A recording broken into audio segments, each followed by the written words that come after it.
Hola, te damos la bienvenida a Tertulia Literaria Papel Maché, un espacio en el que cada semana un grupo de amigos se reúnen para hablar de libros. Acompáñanos.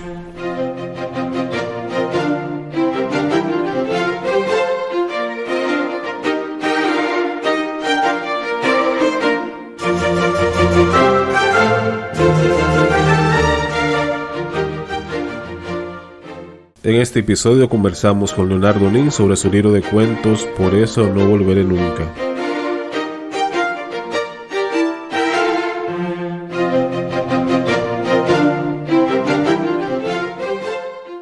Leonardo Nin, poeta, cuentista, novelista, ensayista y lingüista dominicano, es uno de los principales representantes de la literatura dominicana de la diáspora. Entre sus obras literarias destacan Guasábaras, cuento 2003, Sacrilegios del excomulgado, cuento 2008, Espacio pagado, poesía 2010, Amnesia, poesía 2011, Mañana si Dios quiere, novela 2001, y Poemas en blanco y negro, poesía 2014. En 2007 fue galardonado con el Premio Nacional de la Juventud en Literatura.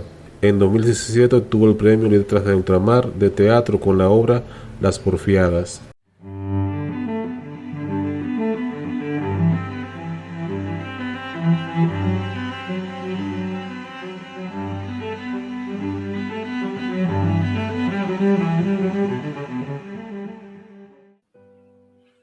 En boca cerrada no entran moscas.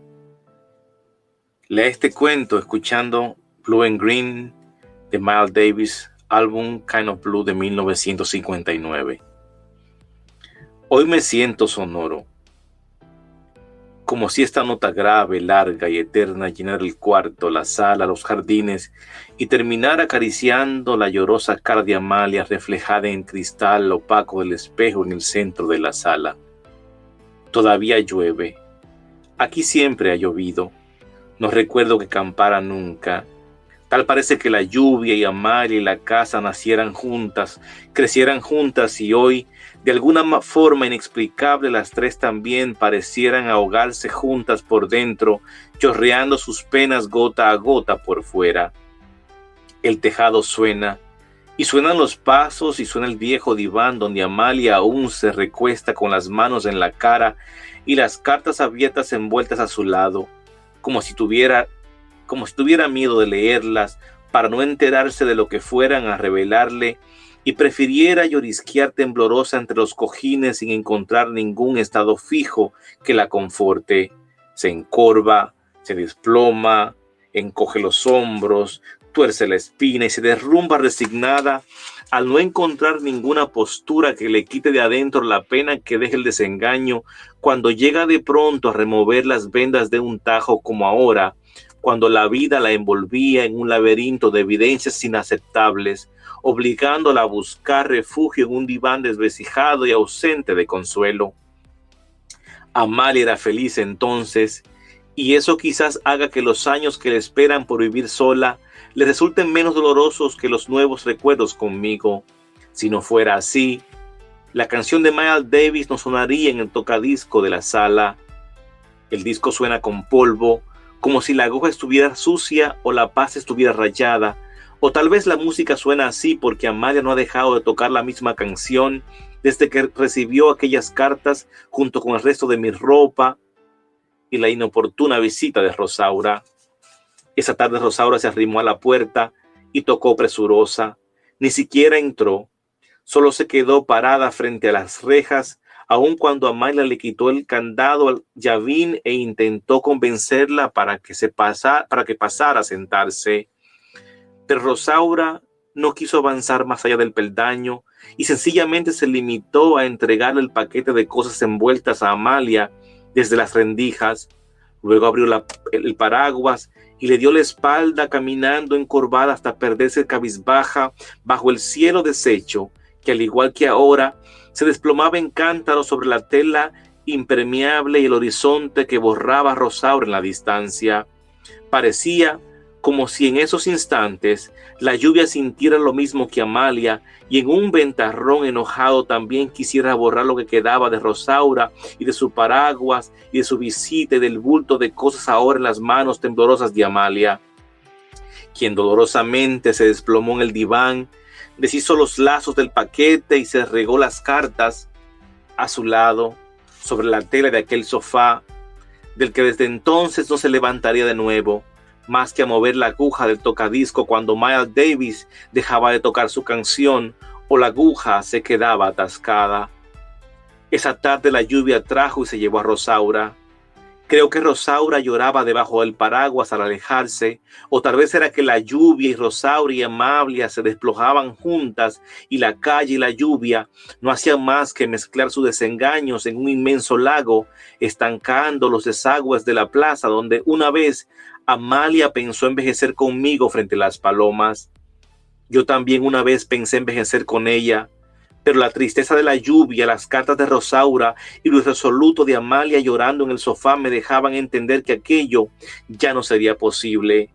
En la sala, la canción de Miles Davis seguía tocando la misma melodía y la muda de ropa y las cartas de Rosaura y la desconsolada de Amalia continuaban dobladas sobre el diván. O tal vez era que Amalia y mis cosas y la casa y el diván callaban inmóviles bajo la lluvia para no perturbarme acostado en el cuarto de al lado. Sobre la cama, la música suena y la casa calla. Amalia la repite, no deja de repetirla. Tal parece que lo hace para obligarme a recordar, escuchando la misma melodía de aquel tiempo, cuando bajo las sombrillas de la plaza ella me quiso, y como también dijo un poeta, en algunos momentos yo también la quise. La música y la lluvia entonces se funden en un solo sonido en mi cabeza. El letargo de las notas me embarga. Siento que la casa huele a lluvia y a cosas tardías traídas, huele a tristeza y a lodo. El olor a la tierra mojada, papel húmedo y ropa sucia atraviesan el cuarto, la puerta, y envuelve mi cama y se esfuma debajo de la puerta y vuelve hasta el diván donde están mis cosas todavía dobladas al lado de Amalia. Rosaura ni siquiera tuvo la delicadeza de lavar mis ropas antes de devolvérselas. Simplemente la envolvió en un paquete amarrado con un lazo la tarde después de que me sacaran inconsciente de debajo de la vagoneta, y en el hospital la policía le preguntara si ella era la esposa que figuraba en los registros de mi licencia. Esa tarde Rosaura negó conocerme, alegando que era una simple transeúnte. Creo que al enterarse de que estaba casado saliendo con ella fue algo de lo que no pudo recuperarse nunca. Y tal vez por eso, tan pronto pudo, recogió mis cosas y se las entregó a Amalia con mi olor a cama, sangre y sudor todavía enterrado entre las fibras. Es que la ropa siempre huele como huele uno. Y con el tiempo, ese aroma propio a cuerpo y sudor sale de los hilos, como si uno mismo estuviera allí, metido en el pantalón, vacío y doblado, aún mucho después de haberse ido. Creo que por eso no culpo a Rosaura por lo que hizo.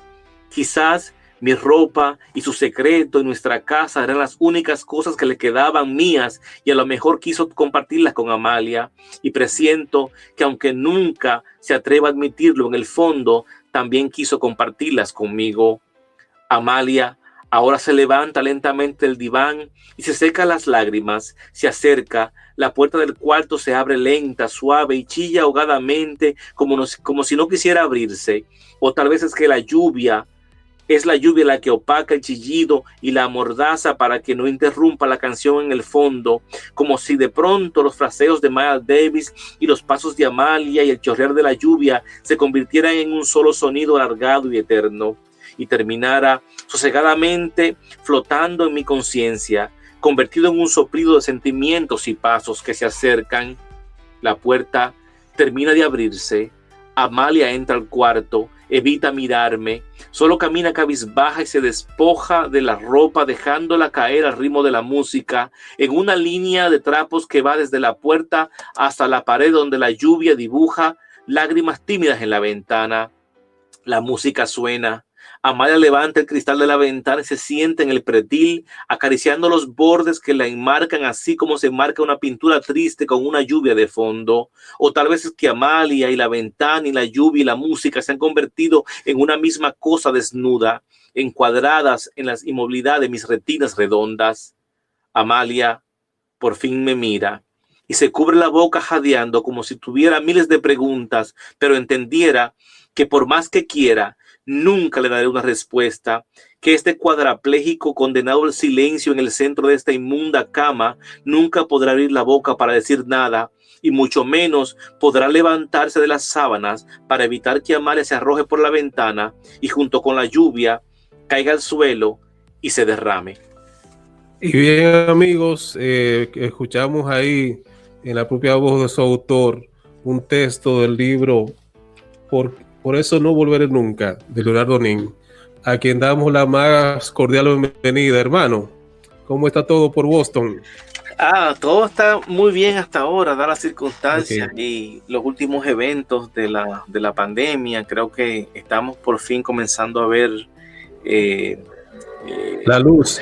la luz de lo normal, ¿no? De lo que viene, Sí. de eso que tanto hemos esperado en estos últimos año y medio, 2 años ya, ¿no? Para Sí. que vamos con esto. Entonces, sí, yo creo que todo está muy bien, dadas las circunstancias. Qué bueno, hermano. Nada, para nosotros es un placer tenerte aquí en este espacio que hemos creado para precisamente eso, difundir lo que hacen nuestros escritores, sea aquí o fuera de aquí. Entonces, vamos a darle oportunidad aquí a Iván Castillo, que nos acompaña en el panel, para que haga una primera pregunta, un comentario sobre lo que acabamos de oír. Sí, buenas tardes, querido hermano. Gracias, hermano. De índole entrañable de las letras. Nin, ¿qué técnica utiliza tú para escribir cuentos, los elementos que tomas en cuenta para escribirlo? ¿Y qué tiempo dedica para escribirlo? Me gustaría saber, porque en medio de tanto trabajo, pandemia, sí. Uno dedicar tiempo a la literatura es complicado. Así me gustaría saber que nuestros oyentes puedan entender ese micromundo, cómo tú construyes tus cuentos, si tienes alguna técnica, si lo escribes de noche, cuando vas conduciendo, como sea. Vamos a descubrir eso de mí. No, la técnica que he descubierto es vivir la literatura. Llegó un momento en mi vida en el que yo me di cuenta que la fama es una cosa tan efímera y tan inalcanzable, ¿no? En el mundo literario, el reconocimiento literario es una cosa tan vana a veces que no me pasaría a mí. Y me resigné a entender que lo que me llevaría de la literatura era vivir una vida de literatura. Y entonces mi vida entera es un proceso creativo. Yo voy, por ejemplo, a un restaurante y mi cerebro se conecta con el ambiente porque yo celebro la humanidad. Celebro a veces las cosas humanas, tal vez sea porque mi entrenamiento como antropólogo o como lingüista a veces me obligan a ver otros elementos humanos que la demás gente a veces pasan por alto, pero es una experiencia en la que estoy, por ejemplo, en constante conexión, ¿no? Entonces a veces el mundo que me rodea, yo digo, pero como ya todo está escrito, ¿qué yo hago para tratar de llevar el elemento humano pero romper esquemas a veces? A veces lo logro, a veces el intento solamente está en mi cabeza y salió un cuento normal, a veces creo que he hecho una idea original y me doy cuenta que ya alguien la hizo 500 años antes o que alguien ya la creó. Por ejemplo, me pasó con la obra de teatro Las Porfiadas, y es que yo quería hacer, por ejemplo, una obra de teatro experimental y me puse a poner elementos de teatro en el que aparecieran, por ejemplo, palomas y animales sueltas dentro del escenario para sorprender a los presentes. Y me di cuenta que cuando Mozart lleva a Fígaro ante el Teatro Real de Viena, luego la obra solamente tuvo 5 funciones porque era demasiado tosca para el público, porque Mozart, aunque hoy en día es considerado uno de los artistas más finos, en el fondo era un hombre vulgar.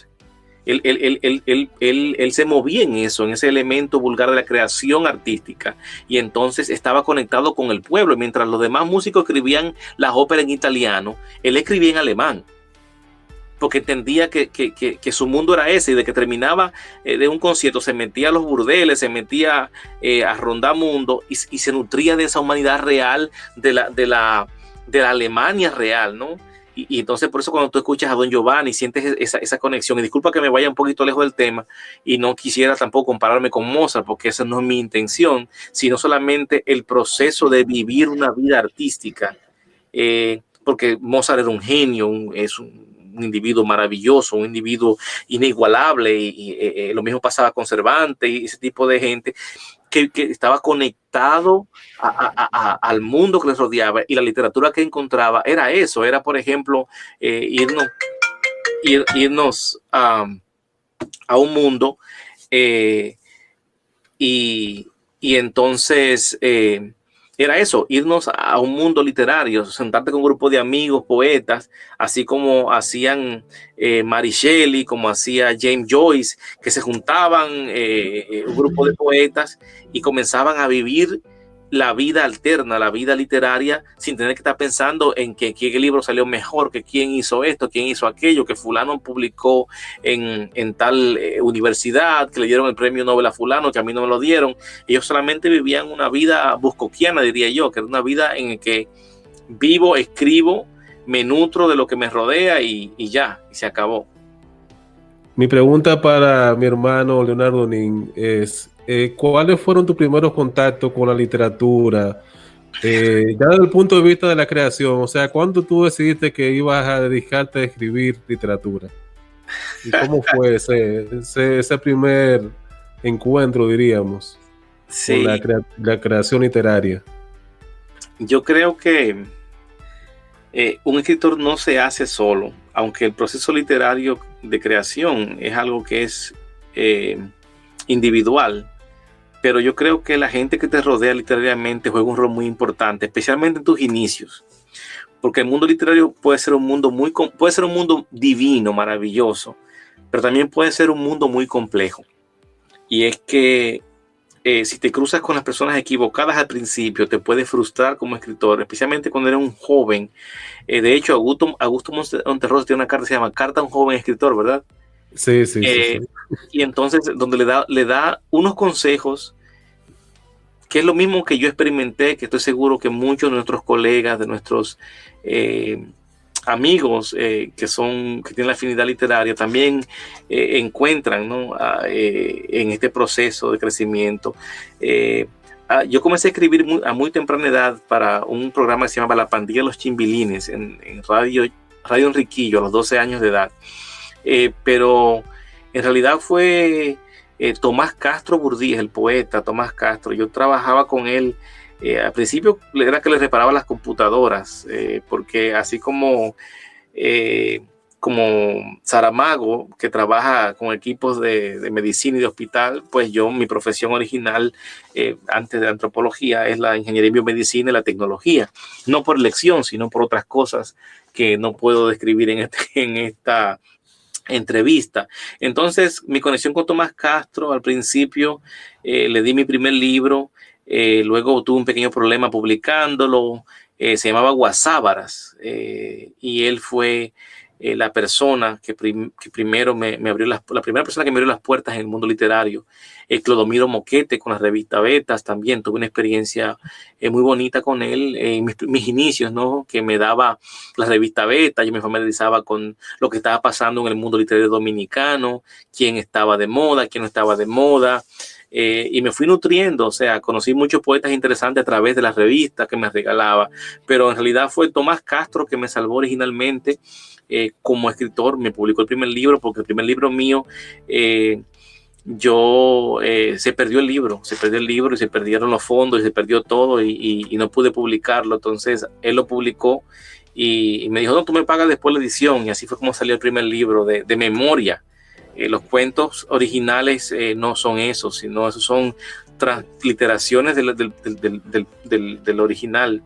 En el O sea, libro que tú tuviste que reconstruir la obra desde cero prácticamente. Wow. Sí, me pasó lo que le pasó al mismo Tomás cuando se le quemó la casa, que se le quemaron los manuscritos, y al mismo a García Márquez cuando también se le quemó la casa y tuvo que comenzar a escribir 100 años de soledad en base a lo que recordaba.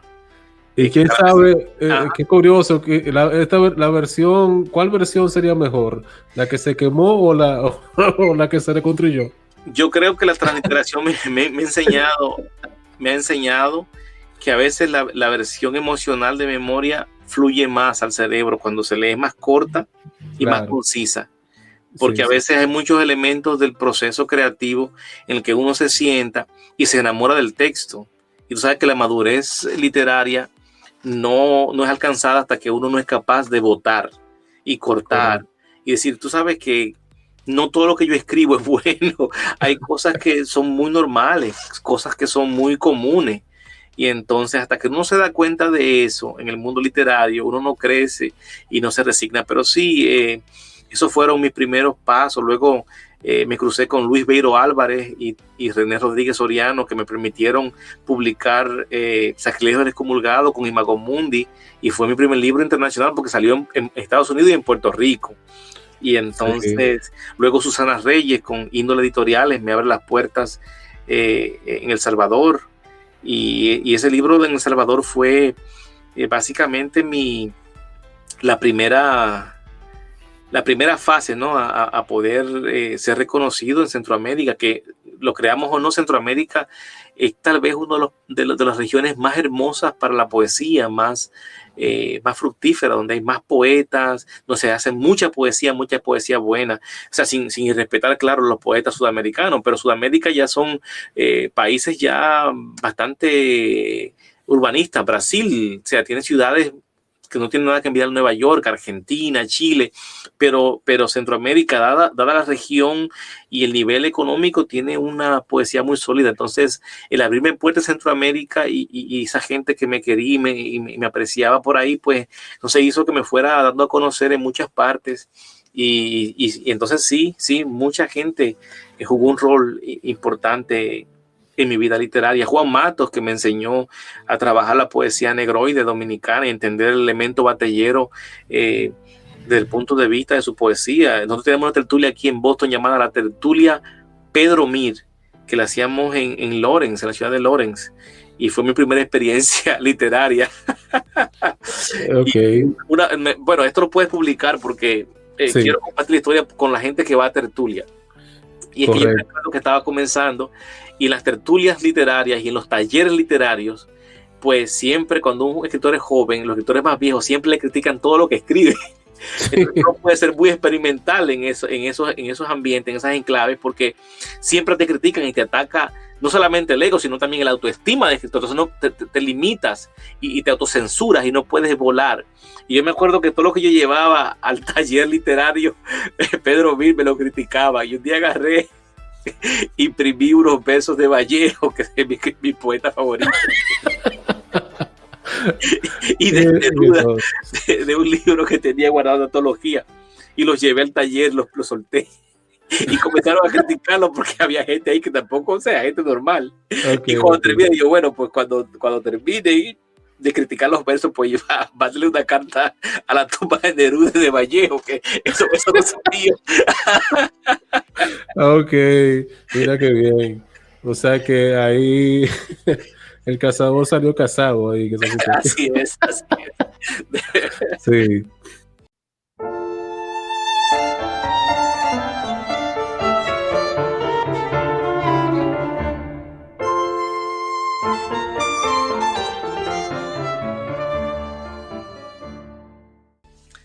Los entierros.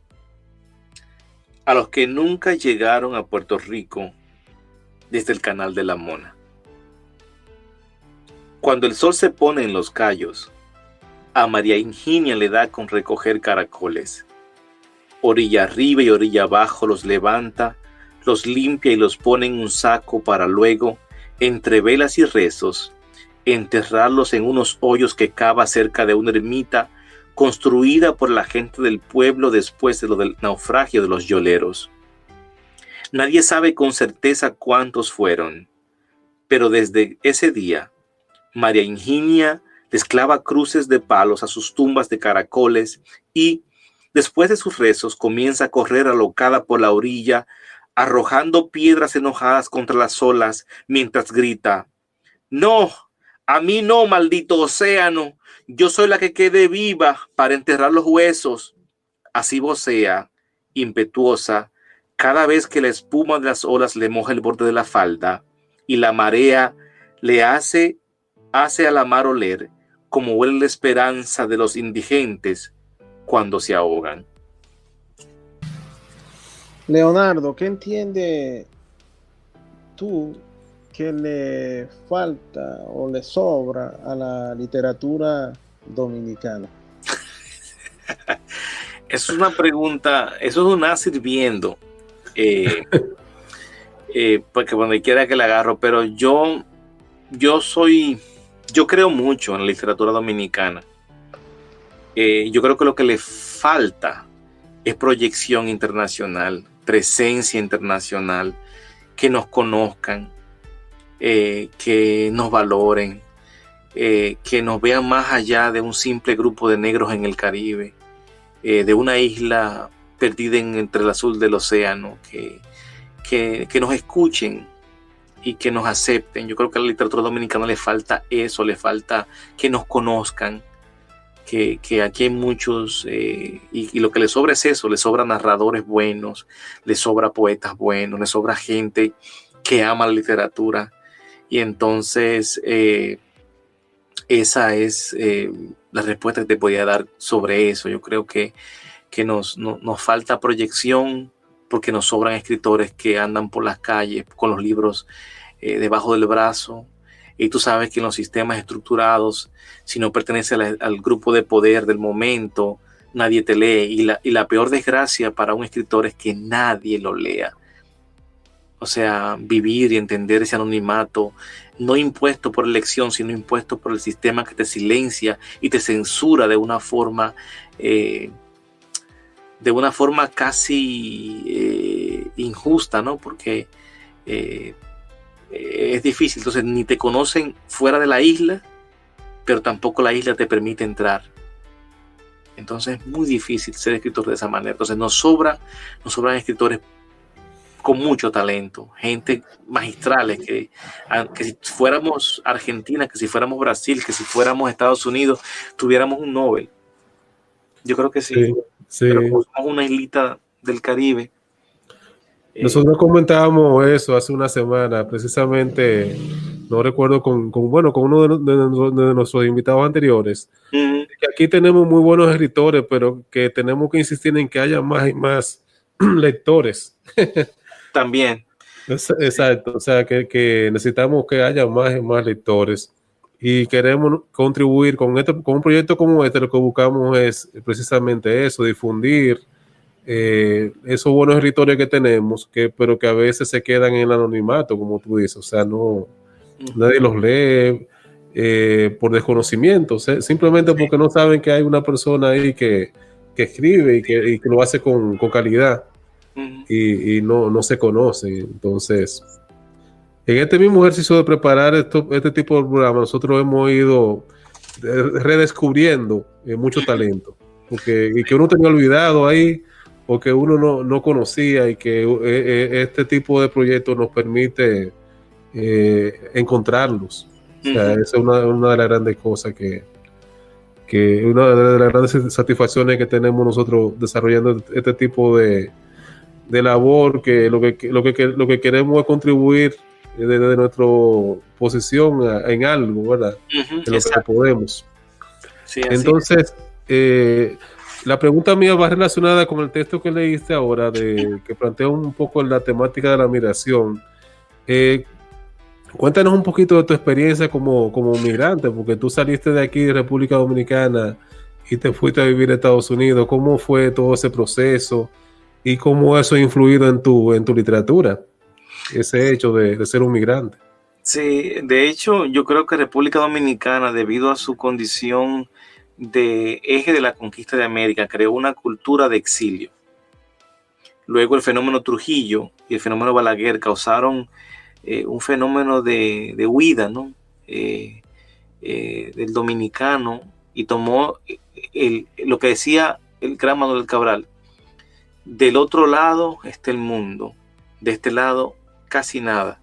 Y ese poema ese verso describe la psiqui del dominicano en sentido general, dominicano que está en constante movimiento. Las colonias dominicanas, un país pequeño, con colonias significativas ya en España, en Madrid, en Barcelona, en Estados Unidos, por ejemplo, en Nueva York, en Manhattan, lo que es parte del Bronx, aquí mismo Massachusetts, en Lawrence, somos el 52% de la población, pero el dominicano emigra desde el primer momento en que nace. Siempre está buscando la salida, la huida de la isla, aunque después regresa. A diferencia de otros grupos, el dominicano siempre regresa a la isla e invierte en la isla. Entonces, también está el concepto del isleño. El isleño que siempre ve el mundo externo a la isla, lo ve como siempre algo mejor, aunque en realidad no lo es. Tiene el paraíso en las manos, pero no se da cuenta que lo tiene en las manos, porque no ha visto otra cosa, porque la isla no le permite ver otra cosa.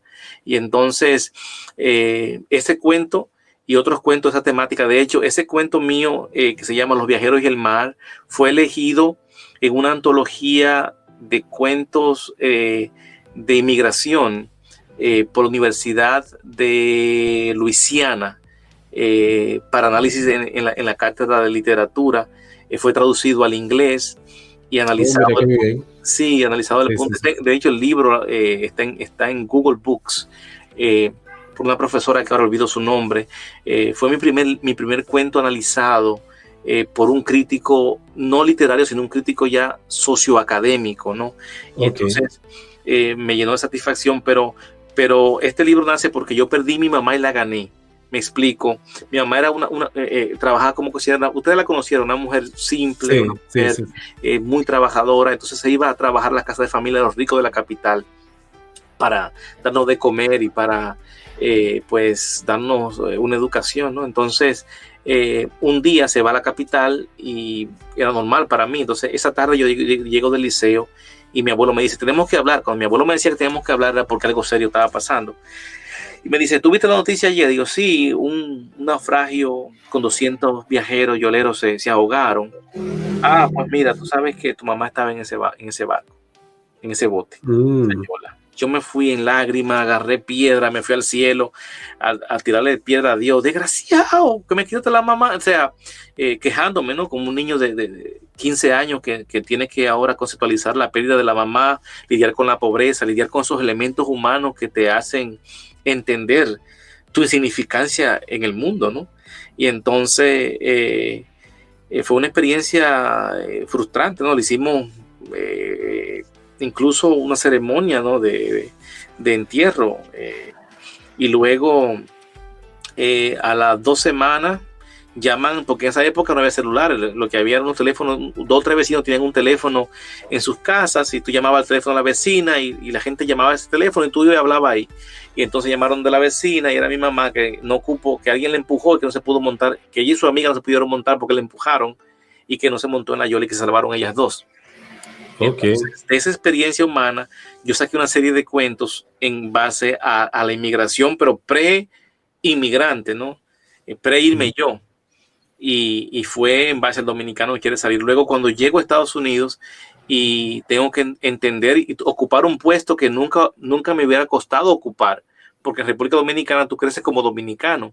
En Estados Unidos tienes que buscar un punto de referencia racial y social que te encaje en un enclave específico y aparte de eso, lingüístico. Claro. Y eso determina tu avance, porque es una cultura aunque ellos quieran ponerle lo que le pongan, es una cultura que está bastante segregada, una cultura todavía, porque Martin Luther King, ¿cuánto? 20 años, que 60, ¿no?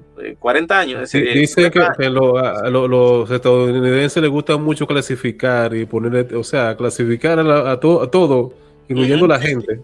Sí, claro. Sí. O sea, se le da mucha importancia a la raza. La raza, sí, como es tal, afroamericano, caucásico, o sea, como que todavía tiene un peso muy grande en el asunto racial. Lo tiene, porque yo te pregunto, ¿quién tú eres? Tú me dices, yo soy Edward, soy Kimian Castillo. Acá, ¿quién eres en inglés? También en la limitación de la lengua, porque el verbo to be o ser en español es un verbo maravilloso porque te da una apertura psicológica a 20.000 posibilidades. Incluso es subjetivo el verbo ser y estar. Sí, te da la posibilidad de lo absoluto y también la posibilidad de la subjetividad, porque sí, estar es un verbo que es transitorio, es una cosa que claro. Es una condición que pasa, es o sea que condicional, exacto, sí, sí, es algo condicional, no, tengo hambre, es una condición que sí, puede sí, sí, cambiar.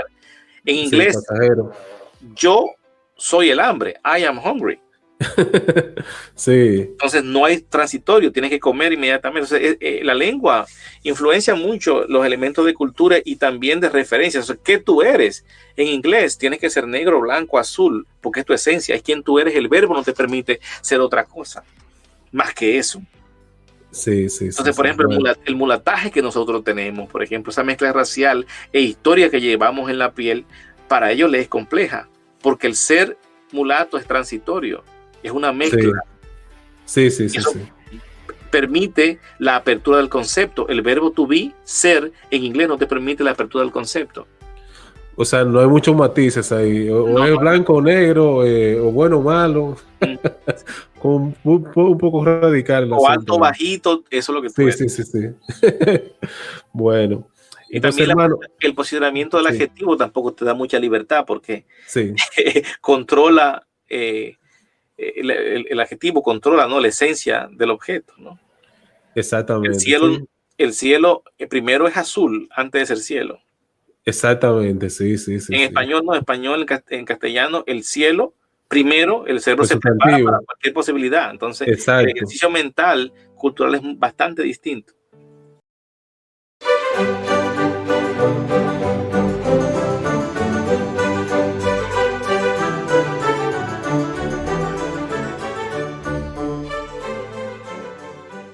Y para seguir en la misma temática de cuentos de migración, compartir este cuento que se llama Necrosis de los espacios. El mundo era gigante entonces. De mi casa al río quedaba el infinito incierto del horizonte, el play, la loma, los potreros, los cañaverales y el mar. A diario, mi vista de niño se perdía asombrada en el inmenso mustio donde el verde y el azul se hacían una misma cosa borrosa. Allá, a donde solo llegaba mi incontrolable deseo de irme de allí a cualquier parte. Igual que ahora, cuando mi cubículo, el vagón del tren y mi apartamento son la misma copia cuadriculada de un ataúd, el que cerrado y oscuro contiene esta alma inmigrante, pudriéndose lentamente con el tiempo por dentro. Leonardo, si tú tuvieras el poder, la oportunidad de otorgar el premio Nobel de literatura a un escritor dominicano, ¿a quién se lo entregaría? Wow, es que hay muchos buenos. Ay, Franklin Mieses Burgo. Elegir uno es De difícil. uno. Es que no, es ¿Eh? que es muy difícil. Enriquillo Sánchez. Es que son muchos y cada uno especial, pero un premio Nobel. Juan Bosch, que es el cuentista nuestro por excelencia, y creo que el dominicano, uno dominicano de mayor trascendencia. Pero Enrique Jureña, yo no lo categoría como dentro del mismo grupo de dominicanos, porque pertenece a una estratosfera diferente, y yo creo que el mundo ya lo reconoció sin nosotros. Yo creo que no necesita ya para ser reconocido. Yo creo que Pedro Enrique Jureña ya es un ciudadano del mundo, un escritor del mundo. Pero sí, sería eso. Literatura dominicana hay muchos buenos y emergentes buenos. ¿Cuál sería tu inspiración en la narrativa? Puede ser dominicano o extranjero. Alguien, algún autor que tú admires y su obra y su persona. O sea, ¿qué referente tú tienes en cuanto a autores de narrativa principalmente, Sí, que es lo que sí. tú más escribes? Rulfo es mi cuentista por excelencia. Cortázar, por la diversidad y la magia, el dominio de las historias. Bolaño, porque era un mentiroso, era un chistero, ¿no? Bolaño jugaba con todo el mundo. Tú escuchas una entrevista de Bolaño hoy y te cuenta que escribió este cuento por una razón, y luego escuchas una entrevista que le hace la misma pregunta y después dice que fue va cambiando la versión. Exactamente. Entonces, así como era su literatura, era Bolaño de explosivo, y yo creo que esos serían Onetti, el escritor de cuentos. Quiroga es muy bueno, Ana María Matute, que son muchos. Entonces, lo que pasa conmigo es que yo vivo entre libros. Yo eso veo, los amigos oyentes no lo ven, pero detrás de Leonardo hay una biblioteca inmensa. Él me dijo que tenía como 15,000 libros ahí. Sí, mi casa está llena de libros. Entonces, cada escritor, entonces el problema, mi situación es que yo veo la literatura de tres puntos de vista diferentes. O sea, la veo desde el punto de vista literario y trato de no juzgar obra literaria desde el punto de valor literario, porque no me siento que tengo esa autoridad. Pero también la veo desde el punto de vista humano, de lo que tienen que ofrecerme como humano. A veces yo, por ejemplo, veo que critican a Paulo Coelho, por ejemplo. Sí. Yo no leo, o sea, yo a Coelho he leído todo lo que ha escrito, ¿no? De La Quinta Montaña, El Alquimista, todos los títulos, porque tú no puedes criticar lo que no conoces. Pero decía el Quijote que Sancho gobierna bien porque habla como la gente. Entonces Coelho es Sancho. Exactamente. Y Sancho es Roma, y Roma es el morbo. Entonces, a veces en 100 años, 100 años, alguien va a encontrar un libro de Coelho y va a decir, ay, mira, que era famoso, y lo llevarán al panteón y a lo mejor le van a dar un Nobel, diría yo. Que no estoy de acuerdo con eso, porque la calidad literaria no está, pero la calidad humana, tal vez, de condiciones humanas, está ahí. Eso pasa, por ejemplo, con Arjona en música, que lo critican. Pero sí, ese es otro también. Es un asunto de consumo de masas. Entonces, a veces, mira Bob Dylan hizo una cosa insólita, y es que Bob Dylan recopiló toda la tradición del folclore norteamericano. Por ejemplo, Peter Seeger es un cantante acá en Estados Unidos que se iba a buscar discos antiguos y la tradición oral del blues, de la canción del folk, él la materializaba, y entonces este premio Nobel toma la música y él la regraba, ¿no? Y hace cosas magistrales, Bob Dylan. Entonces, ¿qué pasa con esto? Si a mí me han preguntado si a Dylan le iba a dar un Nobel, yo te diría que eso nunca iba a pasar en el mundo, o sea, en la historia de la humanidad literaria. Nunca pensé que pasaría eso. Sin embargo, mira, el mundo cambió, el tiempo cambió, y alguien comenzó a apreciar los textos de Dylan dentro de la parte poética, y encontraron un elemento poético, un elemento humano, un elemento representativo, y entonces le dieron el premio Nobel. Entonces, ¿quién soy yo? Por ejemplo, Derek Walcott, premio Nobel, ¿no? Pero Derek Walcott tiene esa humanidad. Cuando tú lees un poema de Derek Walcott sobre esa negritud del Caribe, esa Santa Lucía llena de magia, ese Caribe negro, mágico, único, tú te sientes conectado. ¿Pero qué es Santa Lucía? Santa Lucía es una islita pequeña del tamaño casi de la Saona. Sin embargo, ¿quién iba a decir que a Walcott le iban a reconocer como poeta? Entonces, esas cosas son casi accidentales, son circunstanciales. Entonces, ¿qué te digo? Es un poco complicado. Yo por eso te digo, yo prefiero leer, disfrutar y callar, y leer, disfrutar y encontrar tesoros y disfrutármelo y quedarme con ellos guardaditos, porque dime tú, después de todo, ¿quién soy yo? O sea, un trocillo ahí tirado, que lo que puedo hacer es disfrutar la literatura. No me queda de otra, más que eso. Disfrutarla, y que seguir creando. Y ya. Y dar lo mejor de mí. Y si un día alguien se cruza con un libro en un tren, decir, ok, aquí hubo un poeta una vez. Y ya. Y como Bukowski, ni siquiera darme cuenta.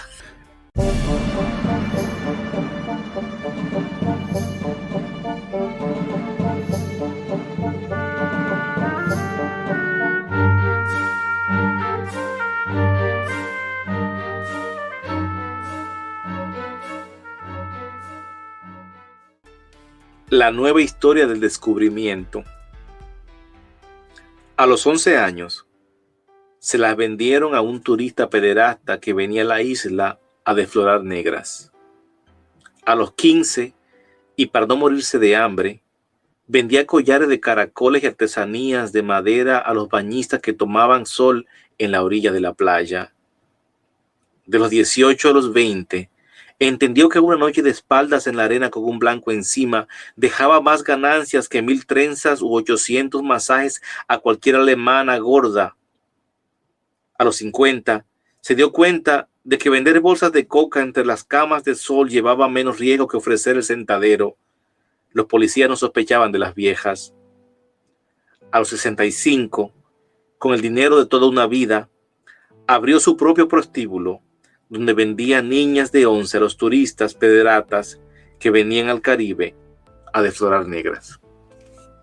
Ese cuento yo lo escribí porque una vez yo estaba en República Dominicana. Yo me acuerdo, yo trabajaba en Canal 13, yo escribía comedia para el Canal 13, y yo lo que hacía era que me montaba en una guagua pública y me iba desde el kilómetro 7,5 de la capital hasta San Pedro, o a veces hasta Boca Chica, y le ponía tema a la gente en las guaguas, y con eso creaba la cotidianidad, ¿no? Le llevaba a la comedia, ¿no?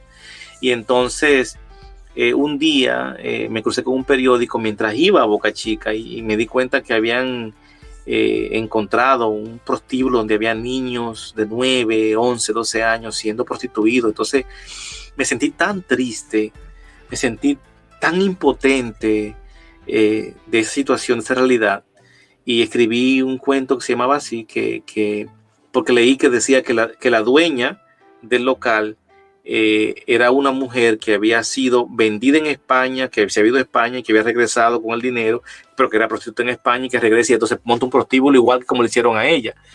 Y entonces es un círculo. Entonces le puse ese título, La nueva historia del descubrimiento, porque entendía que era un turismo de colonialismo, de neocolonialismo. Sí. Entonces, sí. Exacto. Leonardo, ¿con qué tema te sientes más identificado cuando escribes? Con el tema de la justicia social, la condición humana. Yo creo que nadie debería llamarse humanista si no lo vive. Y te traigo a colación el ejemplo de la reunión que tuvimos en el museo.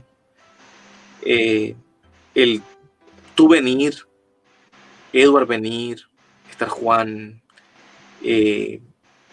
y simplemente sentarnos y comer gallina con guineo hervido y un vino que nos regaló otro poeta de Neiva, don Florián, el poeta Noel Florián. Eso es humanidad, eso es verdad, eso es genuino, eso no me lo quita nadie, eso no lleva premio Nobel, eso no lleva más que humanidad pura. Y esa pureza no me la quita a mí nadie. Por ejemplo, Edward y yo nos encontramos en Santiago, ¿verdad? Sí. Estaba mi familia, mi mamá, y nos sentamos simplemente a comer y a compartir. Fuimos a Santo Cerro y dos poetas ven esa planicie y Edward me menciona, me dice, aquí fue donde Colón dijo que esta es la tierra más hermosa que ojos jamás han visto, ¿no? Esa misma línea la tomó Miguel Hernández, escribió Quisqueya, la tierra de mis amores. Entonces, ves cómo la literatura, la música y la cotidianidad se juntan con la vida. Por eso cuando tú el otro día, bueno, ¿no? Tu propia palabra la voy a citar, ¿no? Tú me dijiste, no, yo bromeo porque para mí la literatura es vida. A mí no me importan esas cosas de salón, ¿no? Esas cosas de la alcurnia literaria. A mí lo que me interesa es simplemente existir y ser. ¿Te acuerdas? Sí. Veníamos de San Francisco de Macorís. Entonces, yo tengo el mismo sentir que ustedes en ese sentido. Entonces, la condición humana. Por ejemplo, yo podría escribir 20,000 cosas que yo sé que son temas que agarran más y ganan más premios. Pero ¿de qué me sirve? O sea, es más fácil yo escribir, por ejemplo, de un muchacho, por ejemplo, que dice, esa mañana salió de la casa, en el periódico hablaron que era un ratero, que había secuestrado 5 en el banco, que era cruel, que era malo. Me quedé esperando en la casa con la olla puesta. Nunca volvió. Ese ratero muerto por la policía era mi padre. O sea, Claro. eso es Guachupita, eso es Gualey. Sí, El hombre claro. que cuando ponen el resumen que no, y por eso yo a Fernando Vallejo, el colombiano que escribió La Virgen de los Sicarios, yo lo toco porque es genial como escribe, pero no estoy de acuerdo con la vuelta que ha dado, ni cuando Vargas Llosa se fue para la derecha, porque yo por más que quiera, no me puedo desligar de la condición humana porque yo crecí pobre, yo experimenté la pobreza.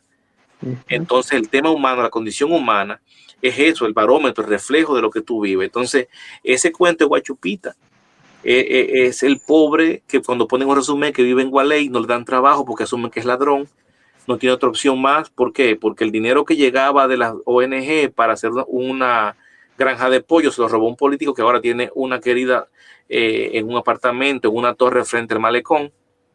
Entonces, los ladrones, los malos, pero ¿quién los hizo malos? ¿Quién los convirtió en el fenómeno social que te afecta? Entonces, como escritor, como humanista, tú no te puedes desligar de eso. Tú tienes un compromiso. Alguien una vez dijo que la literatura no servía para nada. Yo no estoy de acuerdo con eso. Yo difiero. Yo creo que la literatura es muy poderosa. Y si no es esta generación, yo apuesto a que un día un muchacho encuentre un libro de eso y piense 2 segundos y diga, oye, ¿qué hay aquí? Un mensaje social. Aunque hoy en día, y lo que voy a decir que algunos lo encuentren de forma, dada la circunstancia y el fenómeno social, el alfa es más poderoso socialmente y culturalmente con Luis Guerra ahora mismo en República Dominicana. Sí, esa es una discusión que está en el tapete ahora aquí en el país. Claro. Parece que tú le das seguimiento a lo que se está hablando. Porque Juan Luis es el Quijote, sí, el soñador, sí, el alfa es Sancho. exactamente. Vive el realismo.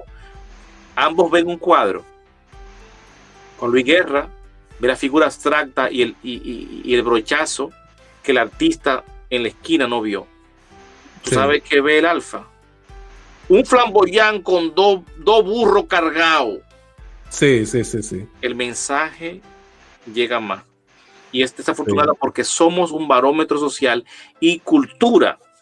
Un llamado a mis colegas de cultura, los escritores, señores, tenemos que hacer algo para evitar. Yo no voy a frenar el reggaetón y el dembow porque no, al contrario, es un barómetro social. Ahora, si usted quiere que el dembow y el reggaetón evolucione y se convierta en el blues del mañana, agarre a todos esos muchachos de la barquita, dele beca, mándelo para Berkeley estudiar y que vengan a seguir haciendo reggaetón, a seguir haciendo dembow, porque esa es su cultura, ese es su barómetro social. Oyen en el país de escuela de música. Exactamente, de instrumentos musicales. Enseñan a los muchachos a tocar violín y tocar piano y tocar guitarra. Y guitarra. Y tocar guitarra. Entonces, exacto. Nosotros no podemos desligarnos de la condición humana, tampoco podemos imponerla, porque si la imponemos nos convertimos en el latín culto. Nos convertimos en la iglesia católica que se quedó con el latín culto mientras la masa evolucionó y comenzó a hablar español, italiano, francés, portugués, y el latín lo convirtieron en otra cosa.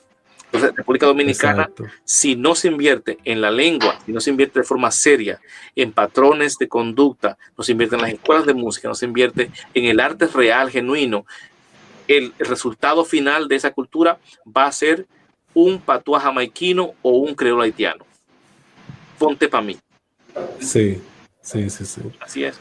O sea, la pobreza en el lenguaje, en el vocabulario se va a imponer. Sí, de hecho se ha impuesto, por ejemplo, la palabra pámpara. Por ejemplo, Juan Bosch creó la palabra los tutumpotes, los hijos de Machete. Sí. Pero Juan Bosch lo hace con autoridad porque conoce el castellano, el español lo conoce. Por lo tanto, esa venia le permite crear palabras hermosas. ¿Por qué? Porque es un tipo educado en el sentido de autodidacta, ¿no? Porque tampoco fue a la escuela, fue al 3er grado, ¿no? Pero cuando un tipo, no me acuerdo quién fue que dijo la pámpara, o por ejemplo el teteo. ¿Qué es el teteo? El teteo no es más que una onomatopeya, un sonido onomatopéyico en el que se van a juntar teta con teta las mujeres, rozar teta. Un teteo. Sí. Rozar las tetas en un grupo, en un enclave. Entonces va a haber tanta gente que va a ser necesario rozar las tetas. Es un teteo. Entonces yo como antropólogo llego, wow, una palabra nueva, una mina. Yo como guardián del lenguaje, como escritor, digo, guay, Dios mío. Si ese muchacho del teteo le agarro, le doy 100 libros, lo enseño, lo preparo, la palabra que crea no es teteo. Exacto. Porque es imposible, uno no puede tener la evolución de la lengua, eso es imposible. Ahora, uno sí puede controlar en lo que la lengua se convierte y en lo que la cultura se convierte. Yo no estoy contrario al reggaetón y al dembow. Estoy contrario a lo que representa la proyección social. Por ejemplo, el culto al individualismo, que no es más que la basura de los guetos gringos norteamericanos, claro, disfrazada de consumismo, en la que un muchacho ahora lo que quiere es ponerse una gorra Ribo, y como ese es su foco a través de Netflix, a través de los canales modernos de comunicación, agarra, coge una pistola, se va al malecón, te agarra, te da 2 tiros por 100 pesos y va a se compra la gorra porque eso es lo que le han enseñado. Sí. Entonces, sí. Pero como yo le comentaba aquí bien ahorita, a raíz de que estábamos comentando cartas de Evelina, yo te comenté que la vamos a tratar en el programa que va previo a este, o que ya la tratamos, porque esto se va a oír en diferido. Y comentábamos eso, que el problema de aquí, de República Dominicana, es de que cuando nosotros queremos hacer la cosa bien aquí en el país, las hacemos. Por ejemplo, ahí está el Liceo Científico de aquí de Salcedo. Sí. Un modelo a nivel nacional. ¿Por qué ese liceo no se puede replicar en otra parte del país? ¿Y por qué nuestro sistema educativo no puede ir por ese lado? Porque se ha probado que se puede aquí. O sea, se puede. Unos muchachos de ese liceo ganaron un concurso de la NASA recientemente. Entonces, lo que falta es voluntad de parte de nuestra clase dirigencial y para canalizar todo ese talento que hay aquí, pero que si no hay espacios en los que se pueda desarrollar, eso se va a desperdiciar, y como tú dices, vamos a destruir nuestro idioma, vamos a terminar hablando no se sabe qué. Ya estamos casi en un pre-pidgin, en el que ya estamos incorporando nuevas metaforizaciones del lenguaje, y cuando tú comienzas a metaforizar, ya no por dominio del lenguaje o elección, sino por necesidad y carencia lingüística. Eso es un problema serio. Es un problema muy serio. Un ser humano domina 1000 palabras máximo, ¿no? Sí. Entonces, porque eso empobrece realmente tu experiencia vital, se empobrece muchísimo. Sí. Y la experiencia comunicativa también se empobrece. Entonces, por eso que tenemos que hacer un esfuerzo sobrehumano de cambiar eso. Sí. Exactamente, sí. Quería decir que Edward y Leonardo, pero hablaban ustedes del liceo científico, pero no hace mucho que se está empujando poner próximo, muy cercano, dentro de la misma circunferencia del liceo científico, una fábrica de tabaco, lo cual al lado del liceo sería muy tóxico, muy poco recomendable, por decirlo. ¿Cómo? Muy poco recomendable. Muy poco recomendable. Por decirlo suavemente, ¿verdad? Entonces, lo que veo que no hay interés, lo que estamos más pensando en el comercio, en la cosa que pueda inmediato. El inmediato que pueda dejar al Estado ganancia. Es que eso no deja ganancia. El liceo científico, que nuestros jóvenes para proyectarse al futuro, eso a ellos no les interesa. Pero el presidente ayer en una entrevista, el día anterior al día en que estamos grabando esto, él elogió el liceo científico, incluso dijo que si sus hijas vivieran aquí en Salcedo estudiarían ahí. Pero también O me sea que, imagino que también sí, la fábrica de tabaco. Sí, sí, pero mira qué es lo que pasa con esas fábricas, señores. Miren, desde la caída del muro de Berlín, el mundo cambió. sí, Y el neoliberalismo, que yo le llamo la sarna del mundo, porque ha creado un neofeudalismo. Mira qué pasa. Los inversionistas que son los dueños del dinero necesitan de la clase obrera y Karl Marx habló de la relación entre producción, ¿verdad? Y dinero, ¿no? El capital, ¿no? ¿Qué pasa con esto? Estos, yo le llamo hijos de su mamá, andan por Latinoamérica neocolonialista. Entonces, ¿qué hacen? Buscan una cosa llamada zona franca. ¿Pero qué es una zona franca? Una zona franca es una nave en la que tú no pagas impuestos, o los impuestos que pagan son impuestos mínimos. Agarras a una población y le das un trabajo mísero paupérrimo que ninguna persona en un país desarrollado tomaría, pero como somos un grupo de indios y negros, no hay problema. Entonces, ¿qué hace? No te paga impuestos, no paga impuestos a la ciudad. Entonces, ¿sabes qué hacen? Tú tienes que, como ayuntamiento local, llevarte la basura que ellos producen. sí. Tienes que lidiar con el problema de medio ambiente que producen. Aparte de eso, te dejan el problema social, porque ahora tienes una niña de 18 años en una máquina embarazada que tiene que trabajar 18, 20 horas en una máquina, y entonces no tienen que inscribir a la muchachita se queda en la calle, o el muchachito se hace delincuente, se hace prostituta. O sea, reproduciendo la pobreza. La pobreza, entonces exportando la pobreza, y eso es una neoesclavitud. Sí, y no porque yo sea de izquierda o porque yo soy izquierdista, no es por eso.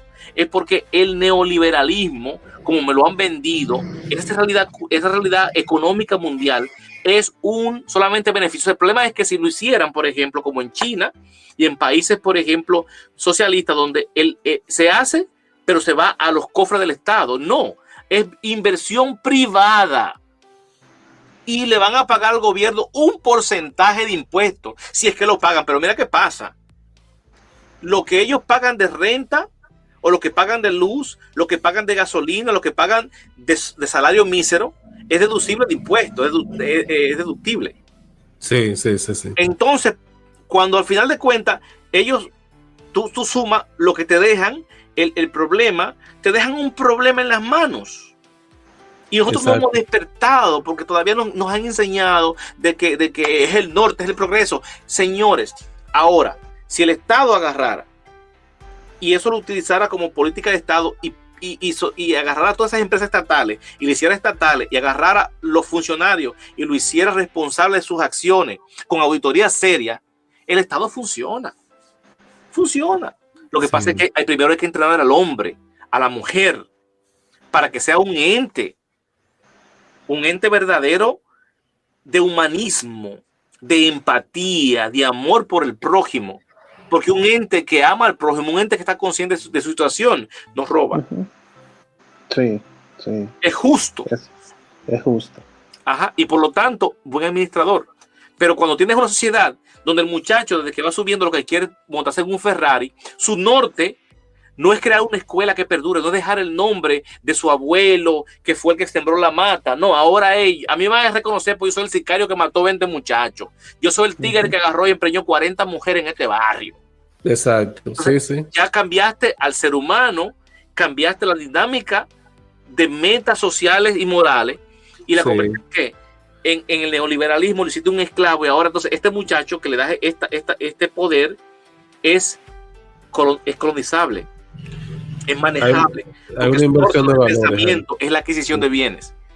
Exactamente, sí. Y discúlpame que te interrumpiera ahorita, pero lo que pasa es que tenía que sacarme eso del pecho, porque cuando veo a los dominicanos debatiendo de que si es mejor la fábrica de tabaco, depende.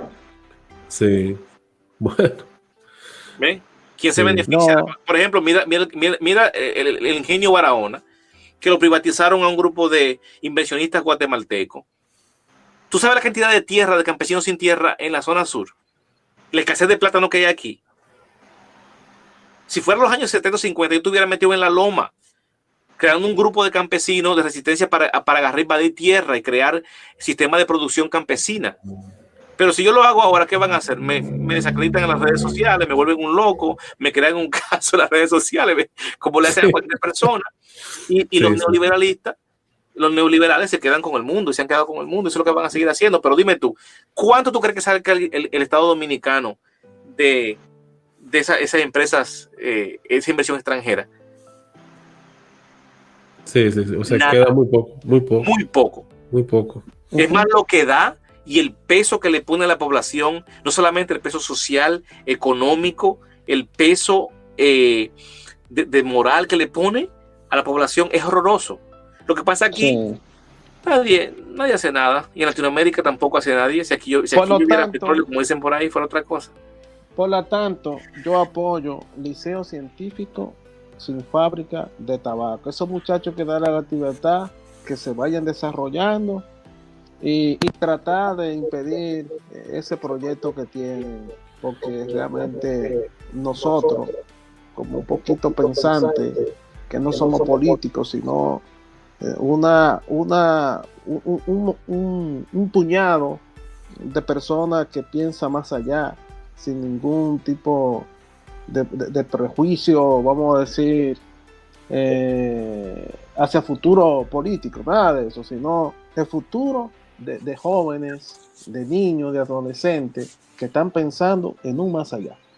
Así es. Claro. Que quizá ninguno va a estudiar ni ciencia política ni nada de esa cuestión. Lo más probable se vayan a yo soy de lo que pienso, área de la ciencia, que si del arte, exacto. Que si el modelo del liceo científico, que ha sido un modelo exitoso, ¿verdad? Por los logros que ha puesto a la provincia y el país en alto. Si ese modelo se replicara a nivel del sistema educativo en general, este país sería otro dentro de 15 o 20 años. Claro. Sí. Claro. En lo absoluto. Entonces, ¿por qué no se replica? ¿Por qué no lo hacemos? O sea, es un asunto de voluntad política. Mantener el cerebro de los jóvenes, ya tú sabes cómo, en la jerga, en el teteo. Exacto. Sí. Porque ya se demostró que es posible, o sea, ¿y por qué no lo reproducimos en que todos los liceos del país sean como este? Es posible, es posible. Se puede hacer. Pero, y el dinero está ahí. El 4% está ahí. Lo que se requiere es también una disposición generalizada. Apoyo social. Sí. Bueno, de parte de nosotros el apoyo es total, de que nosotros siempre hemos creído, y tú eres testigo de eso, que siempre hemos creído en ese proyecto del liceo científico. Claro. Sí. Ojalá sea así, ojalá y cambie. Sí, ojalá que se imponga la racionalidad, ¿verdad? Sí. Y los dominicanos despierten con el neocolonialismo que tienen encima, la explotación de las minas, acabando con el agua de los ríos, para un 2%. Claro, porque mira qué pasa, yo lo veo de esta manera. Si nosotros logramos capacitar a nuestra gente, que nuestra gente sea capaz, ¿verdad? Que bien educada, nosotros somos un potencial enorme como país, o sea, porque nosotros mismos podemos explotar nuestros propios recursos, no tenemos que dejárselo, como tú dices, a un extranjero que venga a procesar nuestros recursos y llevárselos. Si nosotros tenemos la capacidad de hacerlo nosotros mismos, todo sería ganancia para el país, todo se quedaría aquí. Exacto. Porque seríamos capaces de transformar.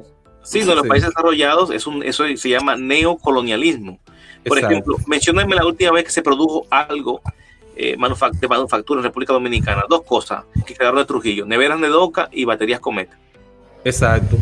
Pero nosotros tenemos ferroníquel aquí en el país. Sí. O sea, nosotros tenemos los elementos necesarios para fabricar cualquier tipo de cosa tecnológica, de tecnología. O sea, nosotros podemos fabricar tecnología. ¿Qué nos falta?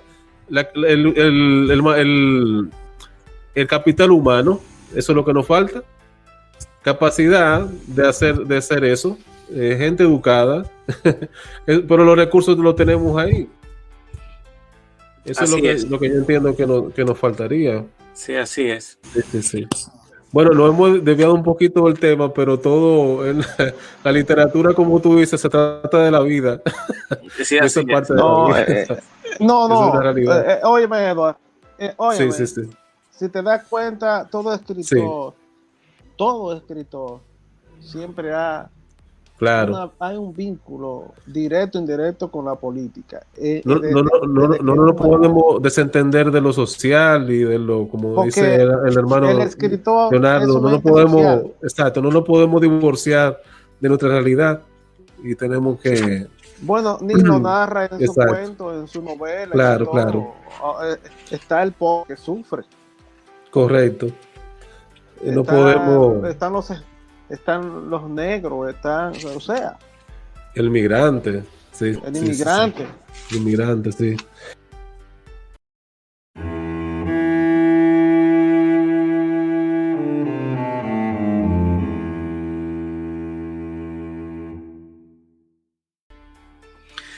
Este cuento se llama El ahogado y fue escrito para describir la realidad de los dominicanos de San Francisco de Macorís, que pasó de ser un pueblo revolucionario y reaccionario a cumplir la política migratoria de la CIA, donde los revolucionarios fueron llevados a Nueva York y la mayoría se convirtieron en narcotraficantes, como una forma de política de desestabilización política. Se llama El ahogado. Quintín se tiró al mar, dejó las maletas en la orilla de la playa y se sumergió cuando llegó al aeropuerto. Después de cumplir 30 años por narcotráfico en una prisión de Estados Unidos, llegó en el avión de los deportados y no buscó a nadie. Simplemente cerró los ojos en el agua cálida y recordó aquel día cuando de pequeño su padre lo sacó medio muerto del muelle después de que se cayera al agua pescando. Desde entonces le cogió pánico al mar y a todo lo que le pareciera profundo. Hasta ahora, cuando el agua cálida del Caribe, extinguiendo su existencia, era lo único en la isla parecido a lo que había dejado, y esta vez bajó hasta el fondo con la mano extendida, sin encontrar esa otra que lo agarre y lo saque. Nin, hermano Nin, Uh-huh.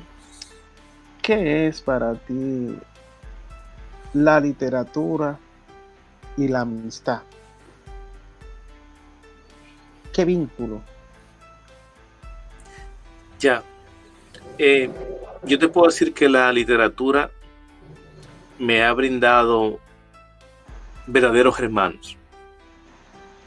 He descubierto gente maravillosa en la que yo simplemente le digo, voy para allá y tengo por lo menos un mueble donde acostarme a dormir. Es que llega un poeta de México y me diga, Leonardo, paso por allá y me voy a tomar un café contigo. Es ir a Salcedo, a Tenares, y decirle, hermano, vámonos por allá a tomar un traguito de vino, vamos a hacer una gallinita, vamos, aunque sea juntarnos, aunque sea 5 segundos, 5 minutos, y darnos un abrazo genuino, sin pensar en nada, más que en esa hermandad. Y eso me ha arreglado la literatura, me ha arreglado personas en mi vida que valoro mucho. A veces la gente se queja que en el mundo literario sí hay muchas adversidades, muchos problemas, hay muchas trabas, ¿no? En cuanto a las relaciones humanas por los celos, pero las amistades y las hermandades que he cultivado en el mundo literario son genuinas y verdaderas. Por ejemplo, aquí en casa hay un cuartito que todos los poetas que andan sin rumbo ahí terminan. Ahora está quedándose el poeta haitiano Yonanillo Asen unos días acá conmigo, y así por el estilo. Entonces la literatura me ha arreglado eso, verdaderos hermanos. Por ejemplo, con Edward, un día en una feria del libro, yo estaba en una conferencia, él estaba ahí, comenzamos una conversación sin ningún tipo de, yo diría que de meta o de propósito, ¿no? Simplemente una conversación por amistad, ¿no? Y surgió una amistad hermosa y mira. Sí, me acuerdo que me regalaste un ejemplar de Sacrilegio del Excomulgado de tu libro de cuentos. Así es. Sí, Tú, sí, Vivian, sí. por ejemplo, mira, nos cruzamos. Y hasta ahora yo voy a tu pueblo donde me quedo. Yo me quedo en tu casa. Villa Tapia, sí. Exacto. Esta es tu casa. Sí, gracias. O sea, y entonces, ese Nobel no me lo quita nadie.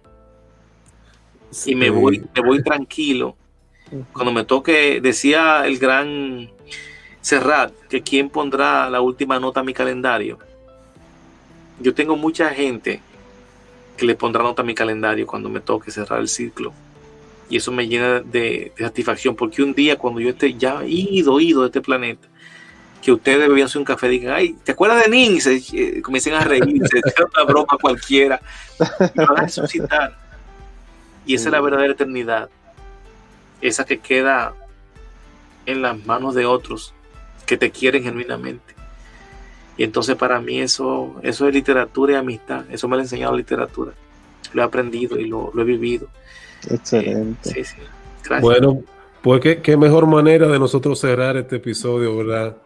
De una manera tan emotiva, como debe ser. Como nosotros vemos este mundo de la literatura y que no lo podemos desconectar de lo humano, ¿verdad? Como dice Nin. Así es. Que lo humano no se nos olvide nunca. Uh-huh. Entonces, aprovechamos para agradecerte, hermano Leonardo Nin, por darnos más de una hora de tu tiempo ya. Esperamos tenerte como invitado en otra ocasión, hablando de otro de tus libros, ¿verdad? Sí, cuando gusten, me hacen saber. Claro. Y sería para mí no solamente un honor, un privilegio. O sea, que tomen en cuenta, de por sí es una ganancia, ¿no? Y entonces, a veces la irrelevancia y la impotencia como escritor es un poco complicadita. Entonces, que aunque sea, me brinden el canal, ¿no? Para mí ya eso es más que un triunfo. Bueno. Estoy agradecido con ustedes. Gracias por el canal, por permitirme dirigirme a los radioescuchas, a las redes sociales, a través de ustedes, de sus canales. Para mí es un privilegio y un honor. Cuando gusten, solo me hacen saber y yo aquí estaré para ustedes.